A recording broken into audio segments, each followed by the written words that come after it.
Hi friends, welcome. Today we see the folk culture and folklore of Tamil Nadu. Folk culture and folklore of Tamil Nadu. Tamil Nadu is deeply rooted in a great tradition of folk arts and crafts, which display the custom and skills that have come down from generation. The folk music dances of the Tamil Nadu represent ethos, aesthetic, values and melody of the region. Traditionally, folk dances or music are performed during festivals and community functions. The following article describes some of the folk musical styles and dances of Tamil Nadu.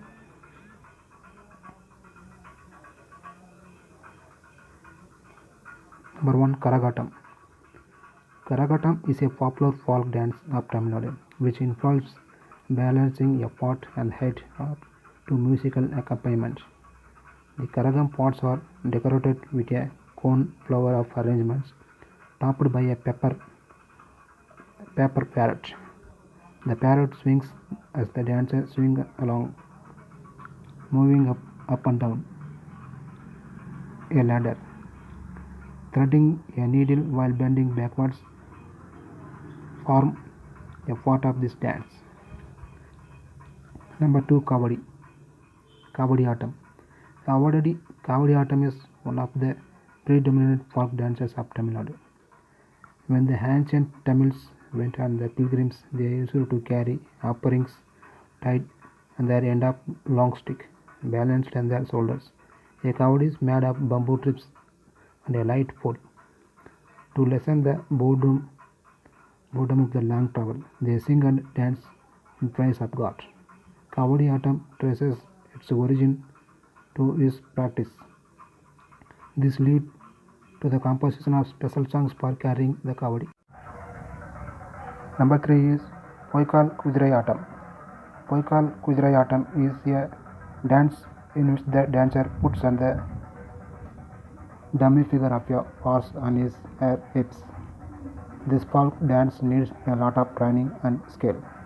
The dummy is made of lightweight materials and the cloth at the sides of the dummy swings to and fro covering the legs of the dancer who dance wooden legs so that they look like the hooves of the horse.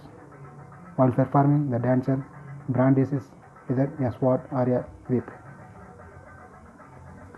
Number 5. Parai Attam. Parai Attam is a special type of dance in Tamil culture in which is the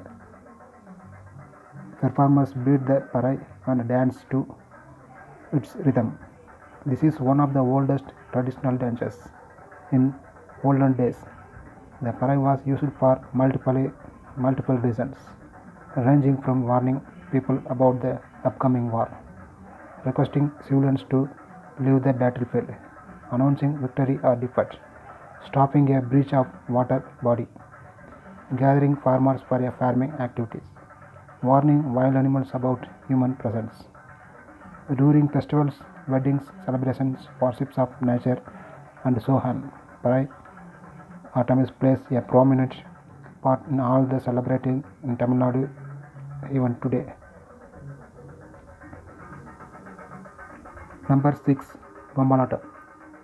Bommalatam or puppetry is held in rural areas of Tamil Nadu during festivals and fairs.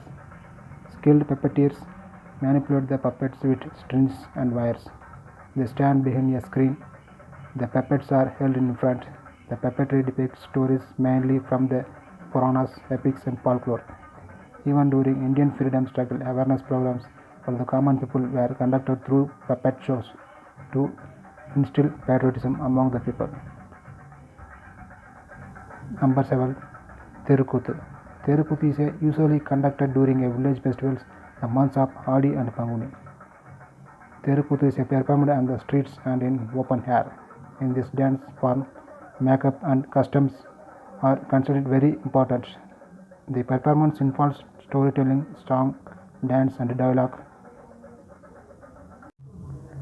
Rendering. The performances are based on stories from Puranas, Ramayana, Mahabharata and local folklore. Number 8. Silambatam.